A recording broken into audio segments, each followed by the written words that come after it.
Continuando um pouco a abordagem de Marx, a gente vai dar uma atenção um pouco maior agora em Karl Marx.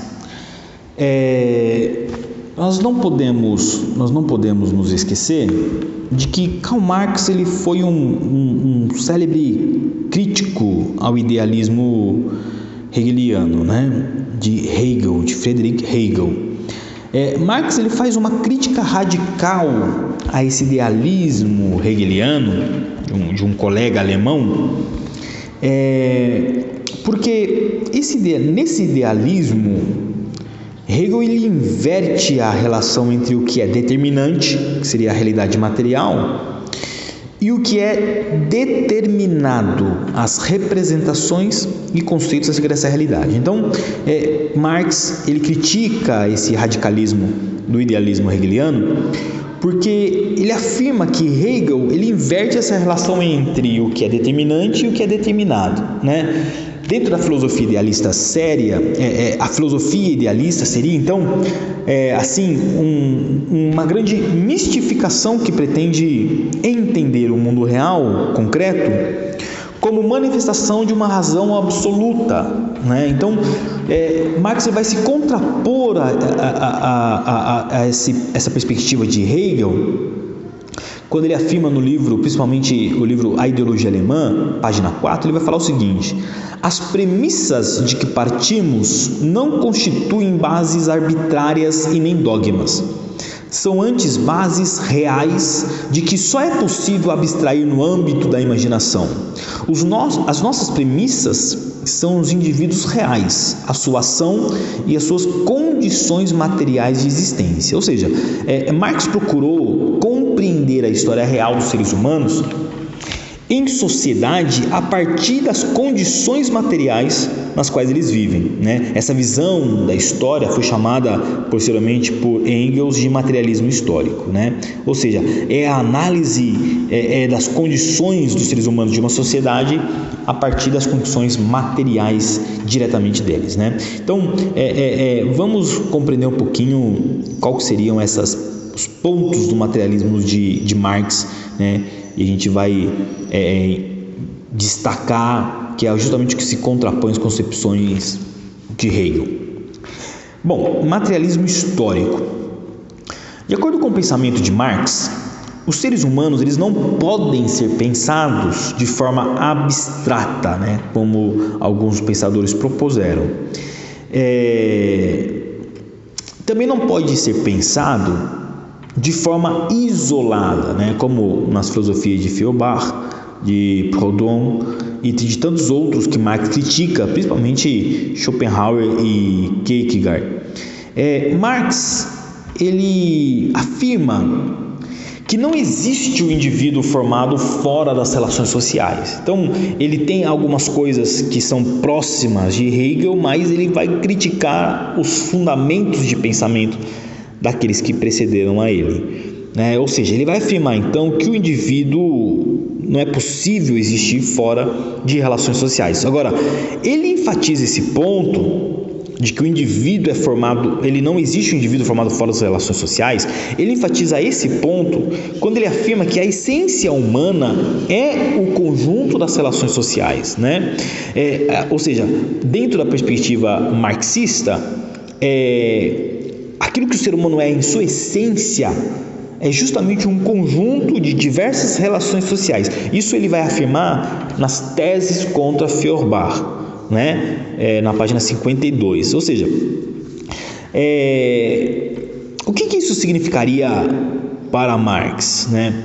Isso significa que a forma como os indivíduos se comportam, agem, sentem e pensam estão vinculados à forma em como se dão as relações sociais. Então, a forma com que o ser humano vive em sua essência tanto em todas as perspectivas de uma certa forma de comportamento, de ação, de sentimento, de pensamento, elas se vinculam justamente na forma em como se dão essas relações sociais. Ou seja, são essas relações sociais, né, de um lado, elas são determinadas pela forma de produção de vida material, ou seja, pela maneira como os seres humanos trabalham e produzem os meios necessários para a sustentação material dessas sociedades, né?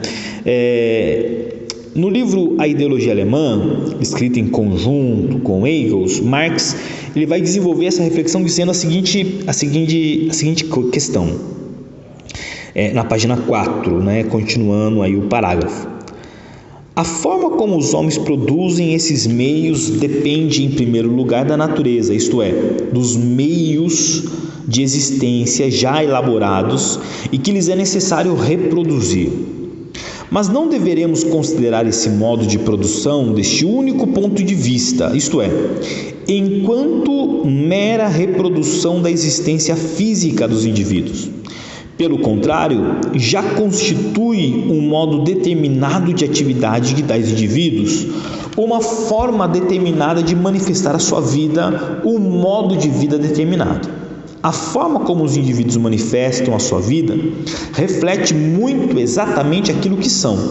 O que são coincide, portanto, com a sua produção, isto é, tanto com aquilo que produzem, como com a forma como produzem. Aquilo que os indivíduos são depende, portanto, das condições materiais de sua produção. Então, Marx vai vincular diretamente a produção material do ser humano para a sua própria subsistência, para que crie as condições de vida, àquilo que o ser humano é em sociedade, né? Ou seja, é nesse ponto que se estabelece um fundamento dentro da filosofia de Marx. Por quê? Porque ao falar de produção material de vida, ele não está se referindo apenas à produção das inúmeras coisas necessárias à manutenção da física dos indivíduos, né? Não é uma questão somente de produção de condições para que possa existir vida, as pessoas possam sobreviver. Ele considera o fato de que ao produzirem todas essas condições,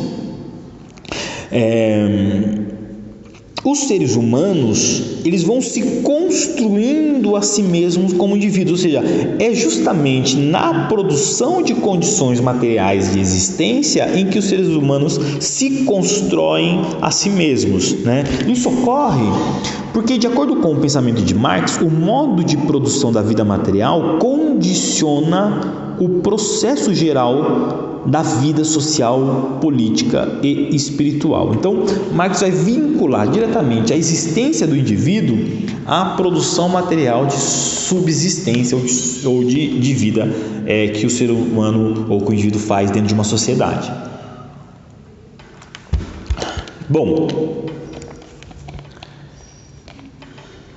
compreende-se justamente como esse modo de produção de vida material que condiciona o processo geral da vida social, política e espiritual, é aí que a gente percebe a importância que Marx deu à análise do trabalho, né? Se é justamente o trabalho que proporciona condições de sobrevivência aos indivíduos dentro de uma sociedade, é justamente o trabalho que vai dar a Marx o fundamento da sua análise, da sua pesquisa.